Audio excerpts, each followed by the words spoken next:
తప్పులెన్నువారు తమ తప్పులెరుగరు అన్నటువంటి పద్యం ఇక్కడ రష్యాకి కరెక్ట్‌గా సరిపోతుంది.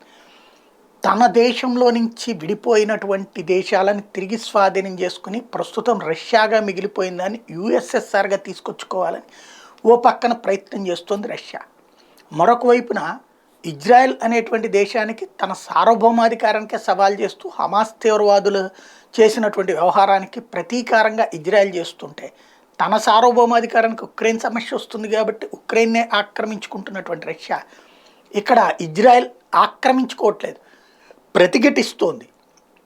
తన మీద దాడి చేసిన తీవ్రవాది వికటాట్టహాసం చేస్తుంటే చూస్తూ ఊరుకోకుండా వెంటాడి వేటాడి చంపుతోంది.